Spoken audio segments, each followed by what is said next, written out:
First interview today, we're unpacking the world of omega-3 fatty acids and their vital role in our health.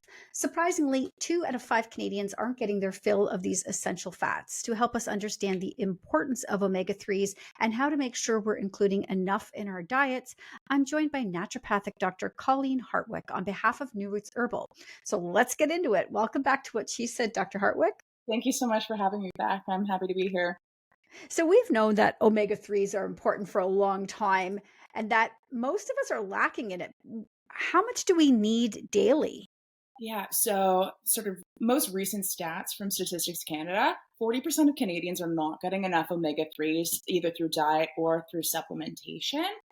And so what you'll see is the low bar in terms of intake is 100 milligrams of omega-3s every day. I don't think that's quite enough.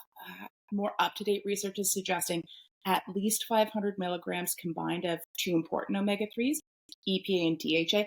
I would suggest that the daily dosage should actually be even higher than that, Wow. Okay. minimally 1 gram a day or 1,000 milligrams. All right. So obviously, it's really challenging for Canadians to get enough of omega-3s. Why is this the case? I think in part, I know lots of my patients don't like to eat fish, and the best source of two important omega-3s, the EPA and DHA, comes predominantly from fish. So most Canadians, if they're not regular fish consumers, are not getting enough EPA and DHA. And they're not eating the plants that also contain some omega-3s, things like flaxseed, chia seeds, hemp seeds. And fish, as you mentioned, is typically high in omega-3s, but there are some concerns with fish consumption. Can you elaborate on that a bit? Absolutely. So, some of your audience might already know, unfortunately, oceans are not pristine. And so, there is the possibility, especially with either fish harvested on your own or perhaps if you're opting for supplements that are of a lower quality, the risk of contamination with heavy metals is real. So, things like mercury, lead, cadmium have been found in fish, as well as lower quality of fish oil supplements. So supplements sound like the answer here, but not all supplements are created equally. So what should we be looking for when we're choosing an omega-3? Yeah, so again, opting for a supplement, you want to look for brands where it's been tested by an arbitrary third party to make sure that there's purity, so minimal to low contamination of heavy metals, quality, as well as what the serving size is on the nutrition label is actually present within the soft gel. So looking for some sort of third party testing, and the gold standard right now seems to be the ISO 17025 accreditation. If you see that either on the product itself or you go to the company's website, there should be a certificate of analysis saying this is pure, it has low contamination, and what's on the label is actually present in the product. So there's obviously health benefits that come along with this, or the government of Canada wouldn't be telling us how deficient we are in it. So what are the health benefits of omega-3? For the sake of brevity, I won't go through all of them, but loosely, omega-3s are really important for helping to reduce inflammation. And we know more and more that inflammation plays a huge role in basically any and all, both acute and chronic health conditions. So, again, some key benefits for omega-3s, reducing inflammation. So, that could be less joint aches and pains, reducing the risk of cardiovascular disease, including heart attack and stroke, improvements in cognition. Our brain and our eyes, which is an extension of the brain, it's mostly made of fat, and one important fat, DHA, structural for vision as well as for cognition. Again, the list goes on, but those are a few key benefits to the omegas. And the omega-3 is not the only omega we should be talking about here because there's omega-6, omega-7, and omega-9. That's a Yes. lot of omegas. And so do they all come from fish sources? Are they plant-based? How can we get those into our diet? Yep. So each category of omega, this is getting into some chemistry stuff. So again, we'll try and keep it light. It comes from various different sources. So things like omega-6, omega-7, but even some omega-3s, versions of omega-3s, come predominantly from plants. The omega-3s like DHA and EPA, again, these are the ones that we really want Canadians to be consuming, either through whole foods, i.e. fish, potentially algae as well, or through supplementation. Those typically come mostly from animal sources, although we can get DHA, EPA, two types of omega-3s from algae. So let's talk about good fats, bad fats. for a minute. I think this is a very confusing area for most people, myself included. Uh, Maybe you could give us a quick breakdown of some bad fats that should be possibly avoided in our diets, and then as we aim to increase good fats like omega-3. Yeah. And so, and it's a little bit simplistic, but I think these simple rules are good to ascribe to. So the bad fats are considered bad because they're associated with more inflammation, and with that, a greater risk of things like cognitive decline, dementia, heart disease risk, various inflammatory conditions, like inflammatory bowel disease or arthritis, for example. And so the bad fats include the omega-6 category of fats, which are predominantly pro-inflammatory, saturated fats, trans fats, those tend to get lumped into the bad fats category, again, because they can increase inflammation, heart disease risk, risk of cognitive decline. Why the omega-3s are considered the good fats is they're anti-inflammatory, and so are protective against those conditions associated with high levels of inflammation. So I just want to make sure I have this straight. So olive oil, for example, is a good fat. We've heard this for a long time, but it's not an omega-3, right? It'll have a little bit of omega-3. It predominantly has it's an omega-9 fatty acid called oleic acid, which has been shown to be anti-inflammatory as well. If you're getting a really good quality extra virgin olive oil, you notice it's got that bit of green pigment to it.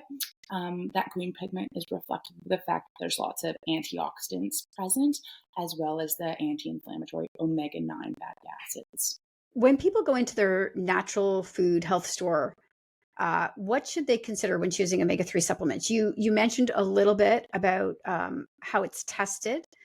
Is there anything else we should be looking for? And can we look for combinations of supplements that bring in um, omega-3, 6, 9? And do they offer enough, or is it better to go one single supplement for each? Great question. So again, when we're in the health food store, the supplement shop, we're wanting to make a decision. Again, looking for a brand where there has been some degree of third-party testing, just to make sure that, again, that product is going to be safe, effective, and the dosage on the label is actually what's going to be found either in the liquid or the soft gel. Beyond that, I've and I see a lot of patients when they come in to see me, they're already on a 369, so an omega-369 product. And in general, Canadians are getting enough of the omega-6s and omega-9s through the types of plants that they're consuming, the types of oils that they're cooking with. And so really what the gap is on the whole in terms of the omega category is Canadians not getting enough omega-3s. So I generally find myself recommending getting an omega-3 exclusively, and with the combination of the EPA and the DHA. EPA is really strongly anti-inflammatory. DHA is a really important structural fat to help us build a healthy brain and healthy eyes. So again, I'm typically advocating for omega-3 on its own because most Canadian diets have enough omega-6 and enough omega-9 present. So we've touched on that fish is a major source of omega-3, but what can vegetarians and vegans do aside from supplements to get more of that omega-3 in their diets? Yeah, so this is a tricky piece for our plant-based eaters because the EPA and DHA that I've mentioned quite a bit is found predominantly in animal sources and mainly in fish. Now, we can find reasonably high amounts of DHA as well as some EPA in algae. Beyond that, plant-based eaters are having to rely on a different type of omega-3 called ALA or alpha-linolenic acid. We're not very good at turning ALA into EPA and DHA. So for vegans, vegetarians, I would strongly encourage supplementation and opting for, they're really hard lined on not having any animal products, opting for an algae-based omega-3 supplement. Okay, here's my final question because this one's a big one, I think, for a lot of people. Omega-3 supplements are typically huge, huge, and I don't have a problem swallowing those, but a lot of people just can't do it. So, are there alternatives to these massive size of these supplements for other people who just maybe just can't do it? Yeah, so this is maybe not universally, but a common response I get when I talk about fish oil omega-3 supplementation with patients is, oh my god, they're horse pills, and how am I going to swallow that? So it just is the nature of the beast to get a sufficient dosage. you're either taking 14 soft gels a day or taking 2 or 3 larger soft gels. So in there, we do have a couple of options. So again, there's the soft gel route, but again, for anyone with difficulty swallowing, that's probably not the best option. You can also get liquid omega-3 supplements, both on the plant-based side as well as the fish oil side. And most of them are fairly palatable, usually add some degree of like lemon or orange flavor, some rosemary as an antioxidant. So the liquids are fairly palatable, especially far more so than they were, years ago. All right. Well, I have omega-3 in my diet, but you've convinced me to be more diligent with it because I sometimes fall off the wagon with these supplements. So back to it for me right away. Dr. Hartwick, where can people connect with you and keep up with all you're doing? Yeah, so I'm located on Vancouver Island. My business is Campbell River Naturopathic because I practice out of Campbell River, BC. So they could check out my website. I also have a Facebook and Instagram page, so welcome to check me out there. And hopefully at some point we'll have another conversation either about omega-3s or something else on the health front. And just for people listening, you can find out more about omega-3s and all the omegas at newrootsherbal.com, as well as finding a natural health food store near you that carries New Roots Herbal.